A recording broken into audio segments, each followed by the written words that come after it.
Can an employer dismiss someone for a message they sent during a union dispute? The case of Young and Royal Mail Group is a useful reminder for HR that context matters, but it does not decide everything. In this case, the Employment Appeal Tribunal looked at a question that can come up during industrial action. Where is the line between protected trade union activity and workplace misconduct? Let's take a look at the facts. Mr. Young worked for Royal Mail as a delivery driver and was also a union member. During a period of industrial action, union members at his depot were using a WhatsApp group where Mr. Young posted two messages. One was abusive about Royal Mail and the other referred to colleagues needing to choose sides, including a reference to a car being blown up. A trainee manager said that the message made him feel threatened and intimidated. During Royal Mail's investigation, Mr. Young said the message was meant as a joke. He also apologized and accepted that it could be seen as inappropriate. Following the investigation, Royal Mail dismissed him for gross misconduct. Mr. Young argued that the real reason for his dismissal was his involvement in union activity. It's important to note that the law does protect employees from being dismissed for work because they are taking part in the activity of an independent trade union at an appropriate time. That protection is especially important during industrial action.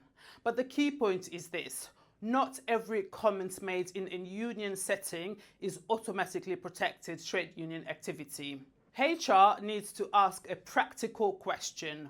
What was the employee actually doing?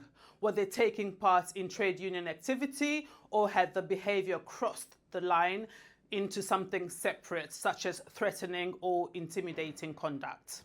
In this case, the tribunal decided that the WhatsApp message were not protected trade union activity.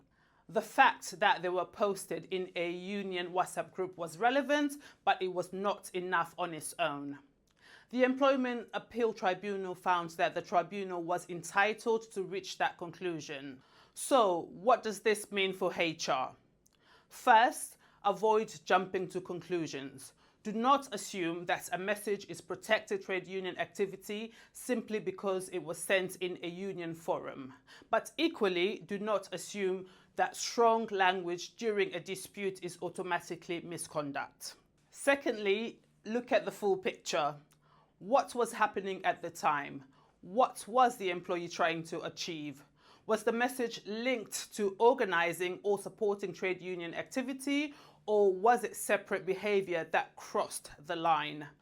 Workplace conduct, bullying, harassment, and social media rules still apply during industrial action. But if disciplinary action is taken, the organization should be able to explain clearly what the concern was and why it was about the employee's behavior and not their union membership or involvement in lawful trade union activity. The takeaway is simple. Trade union activity is protected, but that protection does not give employees a free pass for threatening or intimidating behavior. For HR, the safest approach is to pause, check the context, and make sure any decision is based on clear evidence.